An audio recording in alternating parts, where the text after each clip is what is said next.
For you. Yeah. I said previously, Mithras fits into the whole Jesus mystery as well. Why wouldn't it? There's dissemination between. These are the same people coming up with similar religions for similar needs, with similar mysteries attached to them. There's nothing new.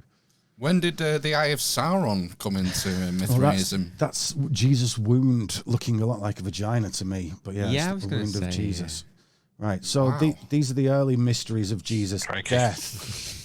And if you just look at them all, all those images at the top that are drawn, every single tool, weapon. Are you familiar with Jesus' death? The Lance of Longinus. Yeah, the Lance of Longinus. There's a sponge full of vinegar that's stuck into his wound. There's the pillar that he's whipped against. There's the nails that nail him, and there's a few other bit of paraphernalia there. And basically, if you look at they already look suspiciously like mushrooms the way they're drawn anyway. But then when I've looked at the actual real objects themselves, if we just move our faces there, sorry. What do you want me to go left? You can just stick it left, yeah. Right, so I looked at Roman nails, which are there's two nails there. Can you see?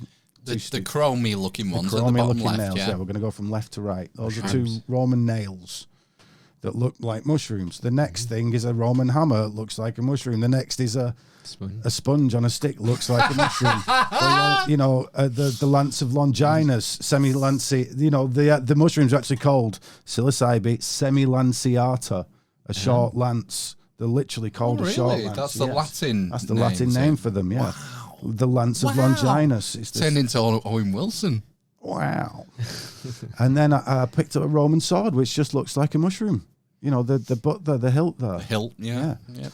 So, and then there's the liver as well. He gets pierced in his liver, so I'll put a liver there because often livers are kind of cirrhotic and a bit white, spotty, like a mushroom. Yeah. That's just me clutching at straws. I wouldn't put any money down on that one, but it's there. And then you get like so many mysteries around Jesus, the Holy Grail. And we've already discussed that the Holy Grail is very suspicious of being a mushroom and all this knowledge. The mushroom being like an icon, a famous icon of all these mysteries. It's in Alice in Wonderland. It's in the Holy Grail legends. It's all over the shop. And then you get like weird subsequent legends of Jesus, which are clearly trying to integrate other people's disparate myths from disparate cultures, like Jesus of the wine press, which I've got in the bottom right there. You can see Jesus with the cross on him. Well, he gets pressed. Jesus gets pressed and pressed and pressed and gets all the stuff coming out of him, which I've always been suspicious of Preston, the name Preston. I know they say it's Priest Town, but there's Preston. Yeah, there's other things because they were famous for booze around here, weren't they? Particularly famous for wines and stuff. The monks around here, and they were famous for stopping. What's the name of the? It's just stopping. Yeah, the famous teetotal. The temperance. Temperance movement. Right? Temperance movement started in Preston. Yeah. Spoil sports. Nothing to excess. Christ. Not literally Christ, not but not too much Christ. Sorry to blaspheme.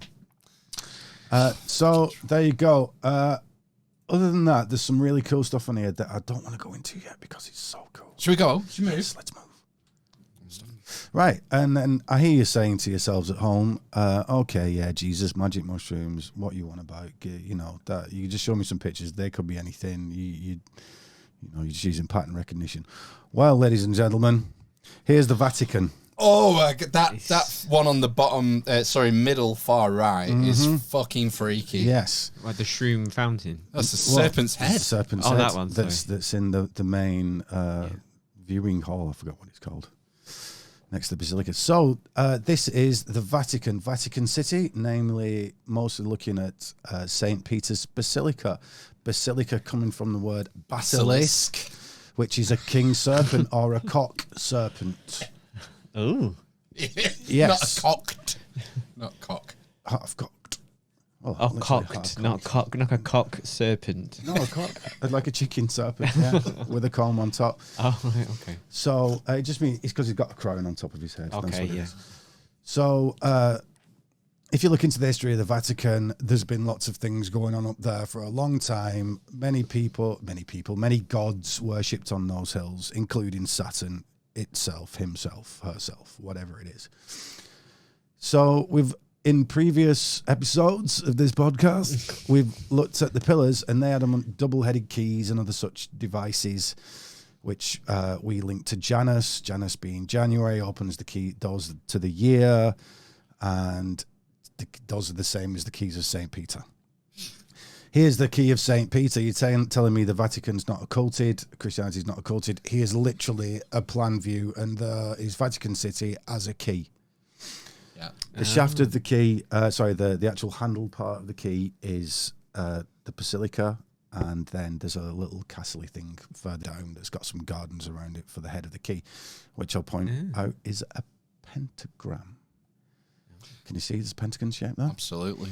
Yeah. Right. So, if we look on the bottom left, second row down, in the left, we'll see what looks like a Union Jack. And I would say is a Union Jack. That is the two crosses of the year, the Galactic Cross and the other cross. It's one we talked about in like the episode 1 or 2 with you about these representing the axes. The axes of procession and time.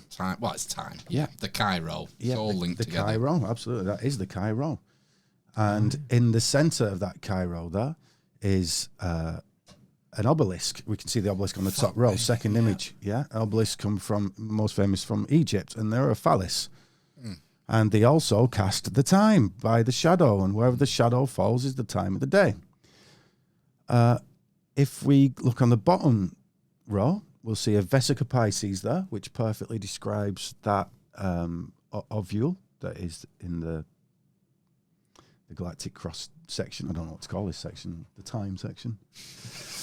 And we can see that there's something else going on here as well, because that squashed sun, which we can also see in the next panel over the head of Horus. We've not quite got Horus, but we can see that's very Egyptian. Serpent, a serpent around the sphere. We said with Mithras, we were looking at autumn into spring, and this is the shamanic thing, because the sun dies and he's reborn, like you were to die and be reborn in the shamanic experience. Well, this is a science of analogies, and the analogy for autumn through to spring would be the same as the evening through to the morning. Well, when you look at the sun in the evening and the morning, when it's close to the horizon, it's squashed by that much because of the gravitational lensing of the Earth. Well, the Earth's flat, right? Oh, yeah, well, then the sun changes shape. It gets lazy and it doesn't wake up very easily, and it's a bit out of shape in the morning. Now, the squashing of the sun is that not a gradual thing? Well, yeah, but this thing's still symbolic. It does get to that shape, but what they're pointing out about that shape is that when you put, when you actually measure it, it's all 3, 4, 5 triangles in a square. Oh, fuck. Of course it is. Yeah, of course it is. Yeah. So, there's often many layers in this, and anytime you see an indiscrepancy, you think these guys are really smart. Why is one side of the pyramid a bit shorter than the other sides? Well, in the mistake, in inverted commas, they're leading you to something else because they're that smart, because they had nothing else to do. No podcast back in them days. No. Right, so we just said, so that's a serpent around a sun. And we said basilica, the basilisk. And you go, okay, then, it's just a name. Prove to me that they meant a basilisk. Well, if you look on the next one next to that little sun, I've coloured in the roof of the Vatican green, just to show you that looks like a dragon's head with a crown on it. Right? Yeah? Yeah. Okay. And it really does look like that. And if you go, there's another image that's painted in green, like one up and one left. Yes. And you can see that's the back end of it, and that's a snake's head. It's even got the 2 eyes still with the crown, wearing the same crown. Shit. And if you want double proof that it's definitely a snake, the one to the right of that, you can see its tongue sticking out in the garden, carved out of the garden next to it. Can you see that? Yeah. Yeah. So it's got eyes. Yeah. So inside there is a statue of Saint Peter, Saturn, actually. And they say he's been there that long that he's gone black. If you look at that statue there. All right, yeah. Okay. Well, he's not. He's Saturn. He's even got the wheel of Saturn over his head instead of a halo. What's the difference there? Well, he's got the spokes on it. Oh, right. And he's got the key, so it's the zodiac and the wheel of time and all these other things. This is just the same ancient I can't stand that phrase, pagan. It's just demeaning to. It's a Christian term. Yeah, it collects everything together wrongly. It was an early Christian term to demean people who worship many gods rather than the one true God. Well, looking at I nearly said polygamous religions. Hey, sign me up. The pantheonic religions. Yeah. The Greeks to the Egyptians, they all actually do believe in a one God, and all those other gods are subsequent forms. We even spoke about it with the Aeon principle, that we are, this God's father. That they don't really mean there were anthropomorphic dudes flying around doing things. They're just talking about forces of physics that they can't. Nature. Yeah, they're talking about nature that they can't describe any other way. In fact, the analogy of it was his father is a bloody good one, really. This force, the force of gravity, means that other things happen. Do you know what I mean? That the force of gravity means that, you get the pumping action in trees and the. Okay, whittling off that. Yeah, we don't need to rant about paganism. No. Sorry, polytheism. So, all these things. One last thing I'd like to point out. In the last episode, we spoke about alchemy, and we said there were 2 wells, and it was all to do with the mushroom thing, and one well was to drink it in a potion, and then the next well was to drink the urine afterwards. Well, these are always represented by 2 mushrooms in a fountain. Well, there's a double mushroom fountain there. Yeah. And is that in St. Peter's Square by looks It of is. It's in that Vesica Pisces structure with the obelisk. Yes, I remember it from the Dan Brown book. Someone gets murdered in that fountain, I think. Oh, wow. By a mushroom. No, no one's ever died from mushrooms. True. Mostly. They've done things on them. Right, so next to St. Peter's Basilica is an audience hall, which you'll see in the top right there, which is clearly a serpent's head on the outside. It's even got fangs. Oh, it's got fangs, yeah. It's a very famous, in the cult. In the conspiratorial circles. You really can, that image in the middle, far right, Right. It's so blatant. You can see the eyes underneath that window image in the bottom right corner. That's one of the eyes. They're clearly meant to be a serpent's eye. And at the front of that audience hall, where you're looking at the fangs, that's the very front. And so if you go one image up, one image left, you'll see a statue there. And that statue just is clearly more a serpent resurrecting, like sloughing its skin with all these demons around it, than it is Jesus. Like, Jesus is clearly an afterthought on it.